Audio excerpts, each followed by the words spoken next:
Good morning student. இந்த வாரம் நம்ம மேத்ஸ் கிளாஸ்ல ரேஷியோ அண்ட் ப்ரொபோர்ஷன்ல யூனிட்டரி மெத்தட் பார்க்க போறோம். சரியாப்பா? யூனிட்டரி மெத்தட் அப்படினா வேற ஒண்ணுமே இல்ல. நம்ம லோயர் கிளாஸ்ல படிச்சது தான். ஒரு many values கொடுத்துட்டு one value கேட்பாங்கல்ல, அதுதான் யூனிட்டரி மெத்தட். சரியாப்பா? இப்போ பாருங்க, finding the value of one unit and then using it to find the value of the required number of units is known as unitary method. அதுதான் இப்போ நம்ம multiply பண்ணும்போது என்ன சொல்லுவோம், ஒரு பொருளோட காஸ்ட் கொடுத்துட்டு many கேட்டாங்க அப்படின்னு சொன்னா என்ன பண்ணுவோம்னா மல்டிப்ளை பண்ணுவோம். அதே many கொடுத்துட்டு 1 கேட்டாங்கன்னா டிவைட் பண்ணுவோம் இல்லையா?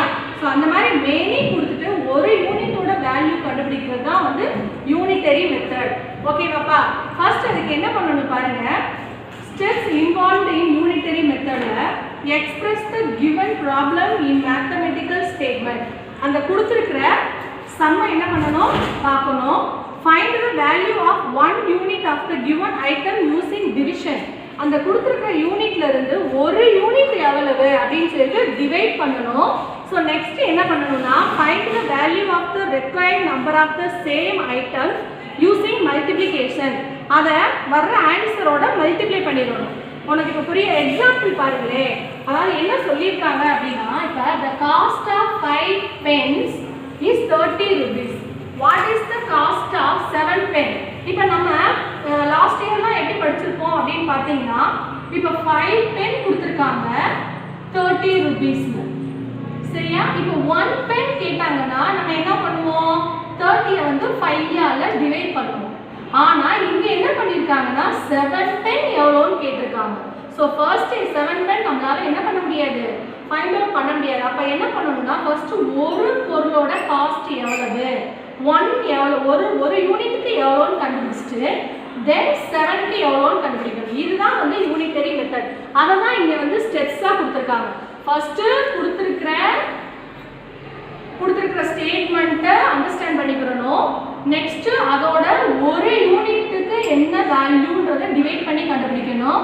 தென் அவங்க எத்தனைக்கு கேட்டிருக்காங்க அப்படின்றதோட மல்டிப்ளை பண்ணிடணும். எதோட, இந்த ஒன்றுக்கு ஆன்சர் ஒரு ஆன்சர் வரும்ல, அதோட இந்த மெனிக்கான வேல்யூவோட மல்டிப்ளிகேஷன் பண்ணிடணும். அதை தான் இங்கே சொல்லியிருக்காங்க. சரியா? இப்போ இந்த எக்ஸாம்பிள் பார்க்க போகிறோம். பாருங்க, the cost of 5 pen is 30 rupees. What is the cost of 7 pen? நம்ம எப்பவும் as usual எப்பவும் போல ஸ்டெப் எப்படி எழுதுவோம், cost of 5 pence rupees 30. சரியாப்பா? அடுத்து cost of 1 pen கண்டுபிடிப்போம். சோ rupees 30 ல இருந்து 5 என்ன பண்ணுவோம், டிவைட் பண்ணுவோம். சோ ஆன்சர் என்ன கிடைக்கும் நம்மளுக்கு, 6 rupees. அப்ப ஒரு பென்னோட காஸ்ட் எவ்வளவுப்பா, 6 rupees னு நம்ம கண்டுபிடிச்சிட்டோம். தென் அவங்க நமக்கு என்ன கேட்டிருக்காங்க, 7 pen கேட்டிருக்காங்க. சோ அப்ப காஸ்ட் ஆஃப் 7 pence. அப்ப 7 pence அப்படிங்கறப்ப 7 into இந்த 6 rupees. அப்ப என்ன வரும், 42 rupees. அப்ப therefore cost of 7 pence equal to என்ன வரும், 42 rupees.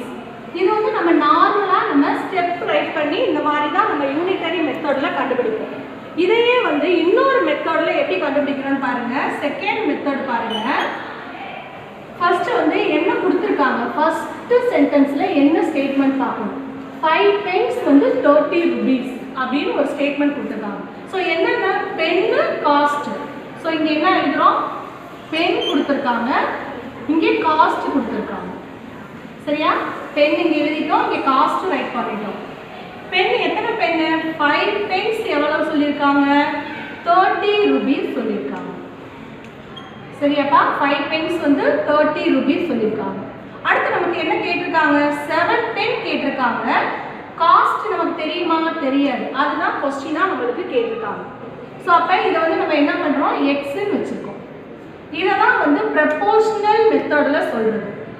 சரியா? 5 pen எவ்வளவு, 30 rupees. அப்ப 7 pen எவ்வளவு அப்படினு ஒரு क्वेश्चन கேட்டிருக்காங்க நமக்கு. நம்ம இதுல என்ன சொல்லுவோம், x3 சொல்லுவோம். இதுல என்ன சொல்லுவோம், ஓகேவாப்பா? இது வந்து எக்ஸ்ட்ரீம்ஸ், இது வந்து means. the product of extremes equal to the product of means. அதுதான் வந்து proportion நம்ம சொல்லுவோம். சரியா? அப்ப என்ன பண்றோம்? 5 into x equal to 30 into 7. So இது எந்த மெத்தட்ல மிஸ் எழுதியிருக்கேன்? ஒரு ப்ரொபோர்ஷன் அப்படின்னா அதோட எக்ஸ்ட்ரீம் ரெண்டையும் மல்டிப்ளை பண்ணி வரக்கூடிய ஆன்சரும் அதோட மீன்ஸ் ரெண்டையும் மல்டிப்ளை பண்ணி வரக்கூடிய ஆன்சரும் சேமா இருக்கணும் அப்படின்னு பார்த்துருக்கோம். இப்போ நமக்கு தேவை எக்ஸ் தான், ஏன்னா எக்ஸோட வேல்யூ தான் கண்டுபிடிக்க போகிறோம். So X equal to 30 into 7 divided by 5. So 6 5 1 is 5, 6 5s are 30. அப்போ எக்ஸோட வேல்யூ என்ன வரும்? 42. ஸோ எக்ஸோட வேல்யூ 42 அப்படியே விட்டுறக்கூடாது, நம்ம எடுத்து எழுதணும். இந்த எக்ஸ் அப்படிங்கிறது என்னது? Cost of 7 pence. So cost of 7 pence equal to rupees 42. So இந்த மாதிரி ஸ்டெப் எழுதி எழுதலாம். இந்த மாதிரி ப்ரொபோர்ஷன் மெத்தட்லையும் நீ வந்து வேல்யூ கண்டுபிடிக்கலாம். ஓகேவா ஸ்டூடெண்ட்ஸ்? பாருங்க, இப்போ செகண்ட் சம் ஒரு எக்ஸாம்பிள் பாருங்க. If a person reads 20 pages of a book in 2 hours. 2 hoursல 20 pages வந்து ரீட் பண்றாங்களா ஒரு person.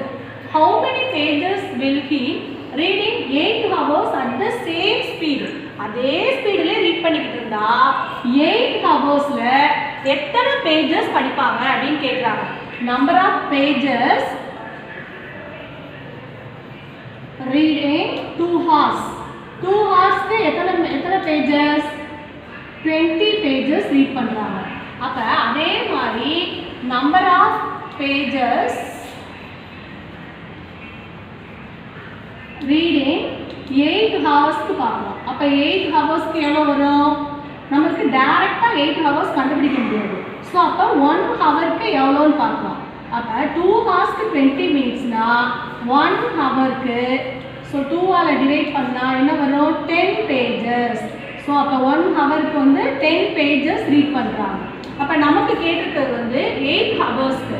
அப்போ number of pages read in 8 hours. அப்போ 8 into 10 pages equal to அப்போ என்ன வரும்? 80 pages ரீட் பண்ணுவாங்க. இப்போ இதையே வந்து ப்ரொபோர்ஷன்ல எப்படி போடுறோம்? செகண்ட் மெத்தட்ல பாருங்க. 20 பேஜஸ்க்கு 2 ஹவர்ஸ். சரியா? இல்ல இப்படி போடணும். 2 ஹவர்ஸ்க்கு 20 பேஜஸ். அப்ப 8 ஹவர்ஸ் இப்படி சாலிடா பண்ணணும். இங்க வந்து என்னென்ன கொடுத்திருக்காங்க? முதல்ல ஹவர்ஸ் கொடுத்திருக்காங்க, அதாவது டைம் கொடுத்திருக்காங்க. இங்க என்ன கொடுத்திருக்காங்க? பேஜஸ் கொடுத்திருக்காங்க. சரியா? இங்க 2 ஹவர்ஸ்க்கு எத்தனை பேஜஸ்?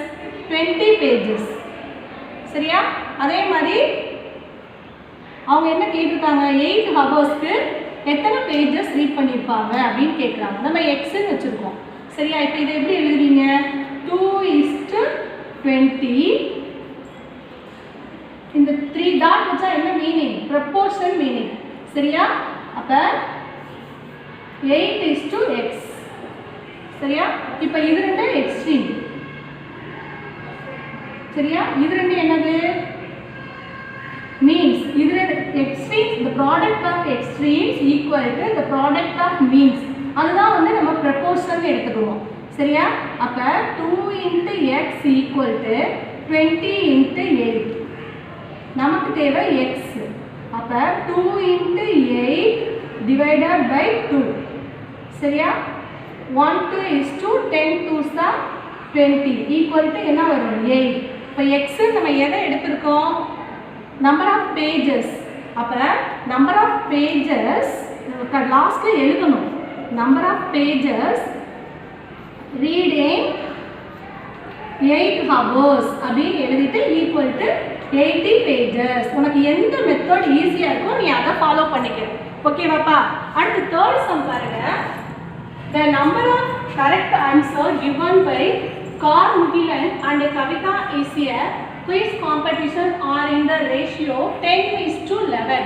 ஒரு quiz competitionல கார் முகிலனும் கவிதா ரெண்டு பேரும் 10:11 அப்படின்ற விகிதத்துல ஆன்சர் பண்ணிருக்காங்க. சரியா?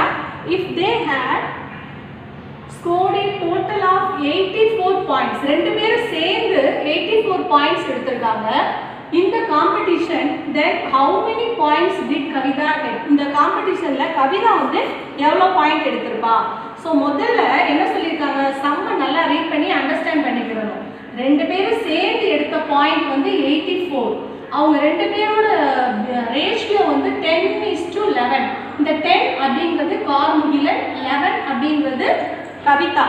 சரியா? அப்போ டோட்டல் பார்ட் எவ்வளவு அப்படின்னு பார்க்கணும். சரியா? முதல்ல டோட்டல் பார்ட்ஸ் கண்டுபிடிக்கணும். ஸோ 10 + 11, இவங்க 10 அவங்க 11. ஸோ டோட்டல் பார்ட் எவ்வளவு? 21. சரியாப்பா? இப்போ நம்மளுக்கு வந்து கவிதாவோட பாயிண்ட்ஸ் மட்டும்தான் கேட்டிருக்காங்க, கார்முகிலனோட பாயிண்ட்ஸ் கேட்கல. அப்போ எப்படி எழுதுறோம்? நம்பர் ஆஃப் பாயிண்ட்ஸ் சம்லே இருக்கும், கொஸ்டின்ல ஆன்சர் இருக்கும். Number of points Kavitha get equal to எவ்வளோ எடுத்திருக்கா கவிதா? எவ்வளோ எடுத்திருக்கா? 11 out of 21. So 11 divided by 21 into ரெண்டு பேரும் சேர்ந்து எடுத்த மார்க் எவ்வளவு? 84. சரியாப்பா? இப்போ 3ஆல டிவைட் பண்ணுறோம். 7 3s are 21, 2 3s are 6, remaining 2, 8 3s are 24. சரியா? அடுத்து 7 1 is 7, 4 7s are 28. So answer 44. அப்போ கவிதா எடுத்த பாயிண்ட் எவ்வளோ? 44. நம்மளுக்கு வந்து கார்முகிலனோட பாயிண்ட் கேட்கல, இருந்து அப்படி கேட்டாங்கன்னா கார்முகிலனுக்கு எப்படி நீங்கள் கண்டுபிடிப்பீங்கன்னா, கார்முகிலனோட பாயிண்ட்ஸ் எவ்வளவு? 10 அவுட் ஆஃப் 21 இன்ட்டு டோட்டலாக எவ்வளோ எடுத்திருந்தாங்க ரெண்டு பேரும்?